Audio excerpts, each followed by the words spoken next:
Welcome to my channel. இன்றைக்கான வீடியோவில் நம்ம எதை பற்றி பார்க்க போகிறோம்னு பார்த்தீங்கன்னா, வாட்ஸ்அப்பில் இது மாதிரி அனுப்பிச்சிருக்க இமேஜை வந்து எப்படி ஒரே கிளிக்கில் வந்து நம்ம கிளிக் பண்ணி பிரிண்ட் அவுட் போடுறது அப்படிங்கிறத பற்றி தான் இன்றைக்கான வீடியோவில் உங்களுக்கு சொல்லித் தர போகிறேன். அது உங்கள் மொபைல்லே நீங்கள் ஈஸியாக பண்ணிக்கலாம்.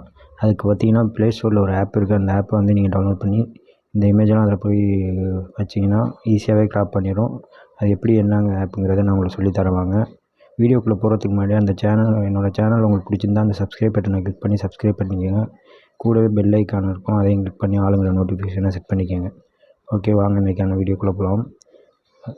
போயிட்டு உங்கள் மொபைல் வந்து இப்போ ப்ளே ஸ்டோர் வந்து ஓப்பன் பண்ணிக்கோங்க. ப்ளே ஸ்டோர் ஓப்பன் பண்ணிட்டு அதில் போய்ட்டு கேம் ஸ்கேனர்னு டைப் பண்ணுங்கள். டைப் பண்ணிங்கன்னா ஃபஸ்ட்டு ஒரு ஸ்கேனர் வரும், இந்த OKEN ஸ்கேனர்னு. அந்த ஸ்கேனர் வந்து இன்ஸ்டால் பண்ணிக்கோங்க. இன்ஸ்டால் பண்ணிவிட்டு பண்ணதுக்கப்புறம் ஓப்பன் பண்ணிக்கோங்க. ஓப்பன் பண்ணிங்கன்னா இது இன்டர்ஃபேஸ் இப்படி தான் இருக்கும். இதில் போய்ட்டு இந்த கேமரா ஐக்கான் இருக்குது பாருங்கள், அந்த கேமரா ஐக்கான் வந்து கிளிக் பண்ணுங்கள். இப்போ போய்ட்டு உங்கள் கேலரியில் போய்ட்டு அந்த நீங்கள் டவுன்லோட் பண்ண வாட்ஸ்அப்பில் வந்து டவுன்லோட் இமேஜ் வந்து டவுன்லோட் போய் இதில் இம்போர்ட் பண்ணிக்கோங்க.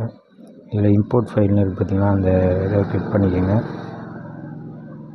கிளிக் பண்ணிங்கன்னா எந்த இமேஜோ அந்த இமேஜெல்லாம் நீங்கள் செலக்ட் பண்ணிவிட்டு இம்போர்ட் நவுன்னு கொடுத்தீங்கன்னா ப்ராசஸிங் ஒரு 2 செகண்ட் வெயிட் பண்ணுங்கள்.